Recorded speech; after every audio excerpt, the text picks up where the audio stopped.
रात के 2 बजे बज रहे थे, फोन की रिंग बजती है।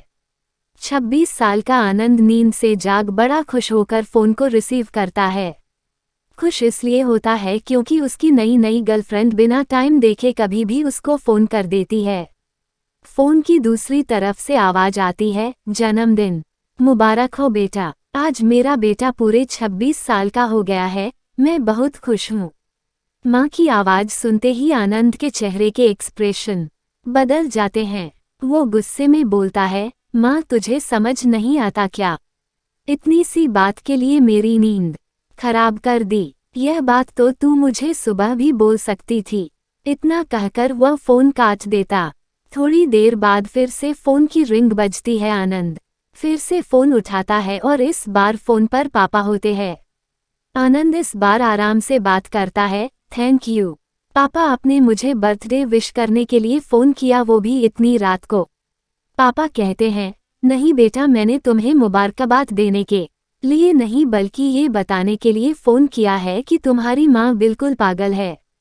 वो इतनी पागल है कि पिछले 1 महीने से मुझे हर दिन तेरा बर्थडे याद दिलाते आ रही है। वो इतनी पागल है कि तू हमसे सैकड़ों किलोमीटर दूर है, फिर भी उसने यहाँ पर खुद अपने हाथों से तेरे लिए केक बनाया है। ऊपर से ये जिद कर बैठी है कि जब तक तुझे विश नहीं कर देती तब तक ना खुद खाना खाएगी ना मुझे खाने देगी। आनंद सब ध्यान से सुन रहा था और उसे ये महसूस भी हो रहा था कि उसने अपनी माँ को फॉर ग्रांटेड ले लिया था। वो बोला, नहीं पापा, माँ बिल्कुल पागल नहीं है। पापा कहते हैं, नहीं बेटा, तू अपनी माँ के पागलपन को नहीं जानता, मैं जानता हूँ। वो तो 26 साल पहले ही पागल हो गई थी जब डॉक्टर ने उसे कहा था या तो हम बच्चे को बचा सकते हैं या आपको।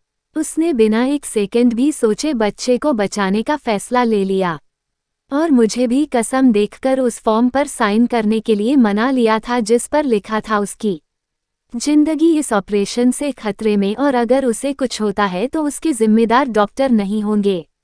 अब तू ही बता, बिना तुझे देखे जो औरत तेरे लिए मरने को तैयार हो जाए उसे हम पागल नहीं कहेंगे तो क्या कहेंगे? इतना कहकर पापा ने भी फोन रख दिया।